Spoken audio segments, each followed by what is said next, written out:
Hi guys, നമുക്കിന്ന് കടച്ചക്ക കറി വെക്കാം കേട്ടോ. അതിന് വേണ്ടി ഞാൻ കടച്ചക്ക നന്നായി മുറിച്ച് കഴുകിയതാ ഇതിനെ ചട്ടിയിലേക്ക് മാറ്റിയാണ്. ചട്ടിയിലേക്ക് എന്താക്കുക, മുഴുവനായിട്ട് മാറ്റി.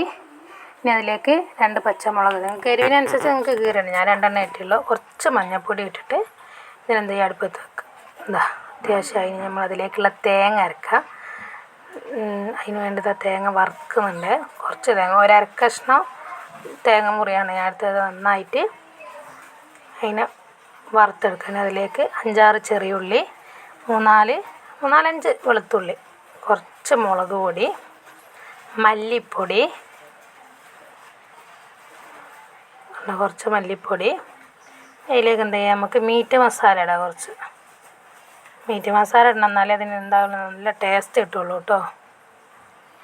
നന്നായി വറുത്ത് റെഡി ആയിട്ടുണ്ട്. ഇനി നമുക്കിതിനെ ജാറിലേക്ക് മാറ്റി ഒന്ന് അരച്ചെടുക്കാം. ഇനി അരപ്പിന് നമുക്ക് എന്താക്കുക, അതിൽ നന്നായി കടച്ചക്ക വന്നിട്ടുണ്ട്, അതിലേക്ക് കൊണ്ടുവയ്ക്കുക. ഉണ്ടോ, അല്പം ഉപ്പും കൂടെ ചേർത്ത് ഒന്ന് തിളച്ച് വരുമ്പോൾ നമുക്കതിനെ മാറ്റി വെക്കുക. എന്നിട്ട് അതിലേക്ക് നമുക്ക് വറവിട്ട് വയ്ക്കണം. കുറച്ച് കടുക്, വെളിച്ചെണ്ണ ഒഴിച്ച് കടുകിടാം. കടുകൊന്ന് പൊട്ടി വരുമ്പോൾ കുറച്ച് കറിവേപ്പില ഒന്നും കൂടി ഇട്ടുമ്പോൾ എന്താക്കാം, കറി റെഡിയാക്കാം. കറി റെഡി ആയതിന് ശേഷം അതിലേക്ക് മല്ലിച്ചപ്പ് ഉണ്ടാവും. അങ്ങനെ ഉണ്ടാവും കറി. സൂപ്പറല്ലേ കാണാൻ?